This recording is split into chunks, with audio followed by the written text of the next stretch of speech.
오늘의 말씀을 보면 하나님께서는 모압이 멸망을 면할 두 가지 방법을 제시하는데요.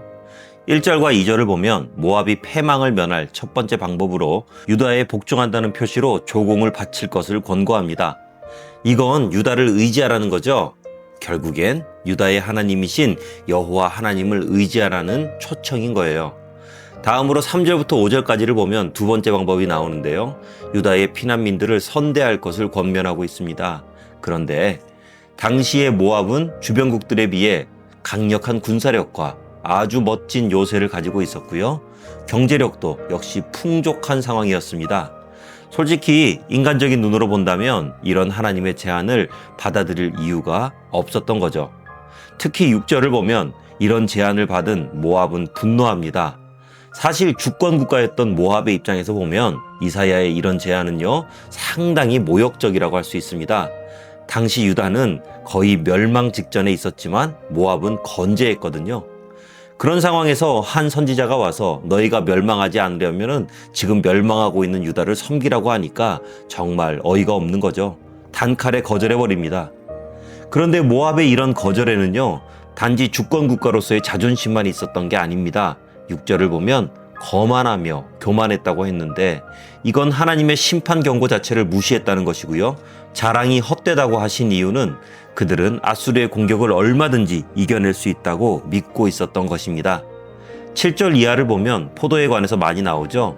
모압은 포도가 유명하면서 포도 농사를 통해 큰 부를 축적할 수 있었습니다. 그리고 당시 모압의 아리나 기르와 같은 성은 거의 난공불락의 요새였는데요.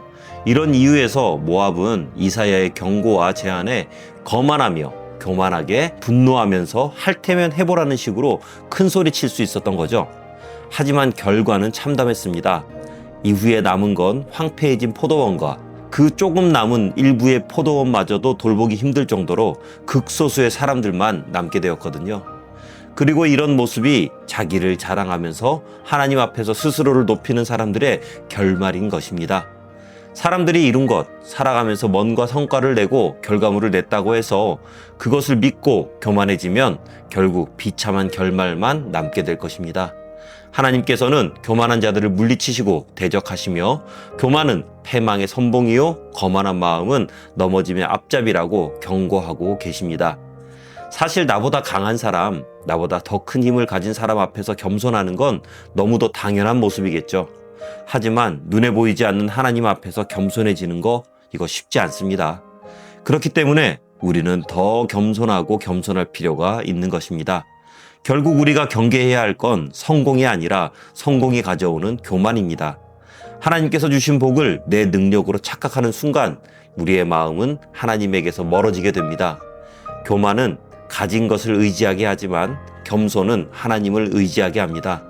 오늘도 내 삶의 주인이 하나님이심을 인정하면서 모든 것이 하나님의 은혜였음을 고백하는 겸손한 성도가 되시기 바랍니다. 그럴 때 교만한 자를 대적하시지만 겸손한 자에게는 풍성한 은혜를 베푸시는 하나님과 함께 할 수 있을 것입니다. 그런 은혜를 날마다 누리는 우리 모두가 되기를 주님의 이름으로 축원합니다.